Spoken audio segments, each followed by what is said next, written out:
Oh dear. Let's see. I cannot hang you up here. Even though this is good light, there's no way for me to place you up here. Hmm. What do I do?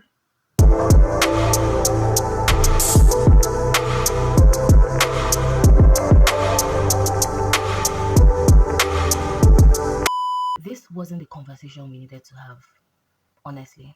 Few hours ago, I came across a video that genuinely irritated me. And what bothered me was the argument that was made. What does a 20-year-old girl need money for from a man that her father, and I bet you her parents are not even aware she traveled or even needs that kind of money? For what exactly?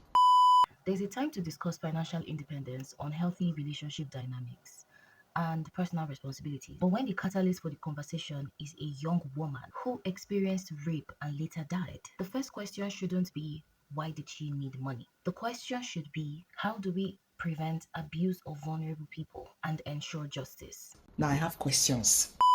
This video was a response to the heartbreaking story of the 20-year-old whose rape and death has shocked so many. And honestly, I don't want to go into the whole story of how it all happened. You have your devices, you've come across the story. If you haven't, please go online and go and sensitize yourself. But instead of beginning with the crime, the conversation immediately shifted to something else. What What does does a a 20-year-old 20-year-old girl girl need need money money for? for? That's your question.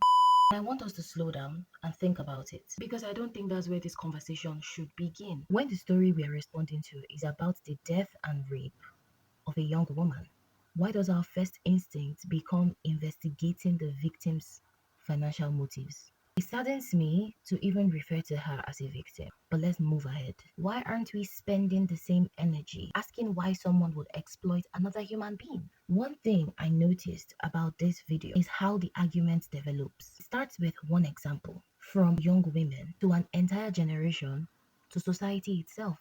That is not evidence because reality is much more complicated. Some young women are financially independent and some receive support from their parents. Some are in healthy relationships that help them financially, and some struggle through school while working multiple jobs. While some unfortunately end up in exploitative situations because poverty limits their choices. And that's not all the scenarios it could be. I was once 20-year-old. What on earth will make a 20-year-old comfortable, to go to a hotel with a man and it is okay? You heard hotel. What were you thinking? You go to the hotel to pray? You see, I don't want you to be emotional right now. Let us be logical. Because if we're going to put an end to evil, then we must be able to restrain ourselves and put our morals straight. You cannot be whining and dining with the devil and expect that he's not going to hurt you, that somehow the devil will repent for your sake. Whenever discussions about violence against women happens, you can notice how quickly the spotlight moves. You'll see questions like, what was she wearing? What did she go and look for? Why did she need the money? Why did she trust him? Why was she there in the first place? And these questions should never eclipse the question of accountability, because no amount of poor judgment should give one person the right to violate another. Think about this girl, a 20-year-old girl that went to follow a man to look for money. Upon all these things, we are on social media crying, lamenting morals, being upright, how to be a proper lady, to be modest and appropriate, grow well, live well. We are shouting it every day. They will call us pick me. Now look at it. I genuinely dislike how this woman centered the victim's choices at a time when the perpetrator's actions should have remained at the center of the conversation. When our framing causes people to spend more time scrutinizing the victim than examining the crime, we're supposed to pause and ask ourselves whether we are helping the conversation or redirecting it. Instead of asking, what does she need money for? We should be asking, what systems actually failed her? Your daughters are spoiling. See, if you know you're a parent, take front row seat in this discussion. Because it is not enough to insult me. Your daughters are growing. Your daughters are growing. And evil is on the social media space. It is increasing daily. So if you say it is okay, don't worry. You may be smart enough to have escaped it. Your sons and your daughters are waiting. Her parents now, don't they live with their daughter? How did their daughter go all the way to Asaba that they did not know that their daughter have left the home? Now, and you see that sometimes, even if the parents were upright and they maybe thought she went to somewhere normal, maybe I don't know how her routines are, You see that the parents, number one, they have that fault. Where did your daughter go to that you did not know? A 20-year-old girl, she just came out from being a teenager, and you don't know your daughter's whereabouts. The daughter too, their parents who do their best. They train right, they pray, they do everything. But these children want to spoil. When I was young, when I was 20-year-old, my parents gave me an orientation that if a man touches you, you get pregnant. Now, I agree that parents have a responsibility to teach their children wisdom, boundaries, and self respect. But where I disagree is treating that as though it explains what happened here. Parenting is one piece of a much larger picture. It doesn't erase the responsibility of someone who commits a crime. Why do vulnerable people end up in situations where predators can exploit them? How do we make sure justice is served? These are the conversations that save lives. Now, imagine if the news was a man is robbed and murdered, and someone's first response is, "Why was he carrying 5 million naira in cash?" Is that not weird? This this video made me uncomfortable, and I spent a while asking myself why I was that uncomfortable in the first place.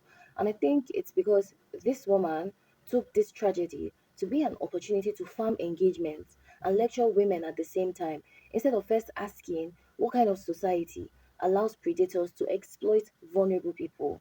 It's like we forget the cocoa of the issue. At the end of the day, we can encourage young people to make wise choices. We can teach financial independence and talk about healthy relationships, which we should. Don't get that mistaken. But let's not allow those conversations to become distractions from abuse, accountability, and justice. I can't sit down and come across comment sections of a victim and I'm seeing so much discourse. Oh, was she really a virgin? And you have people in the comments saying things like, how can this person be a virgin? Or conversations of people that say, oh, there can't be a virgin in Asaba or there can't be a virgin in Wari. It's just weird. What is the quality of human beings that are existing in the world right now? I'm already getting annoyed at this whole discourse, and I'm trying to not be. I'm trying to be, level headed, because the amount of rage I felt watching that video, I was like, no, I cannot let it translate in my response. All right. But yeah, let us try. If you come across this video, please try to be a sensible human being. Like, there's a lot of things that people like to overlook when it comes to something happening. Like, I kept a pen and somebody took that pen, and I come and I'm like, yo, I can't find my pen. Someone took my pen. And what you're asking me is, why did I drop my pen there? It's weird, because why should someone just come and take a pen that does not belong to them? I don't know if you understand the analogy. Like, I don't know how many analogies can be given at this point. Let us just try to be better people in this society, because that is how community works. I'm Isabella, and you have been watching Blank Canvas. Sometimes I have discourses like this on the channel. I also write on Substack, and I have fun on other social media platforms. Do well to like and subscribe, and yeah, I'll see you in my next video.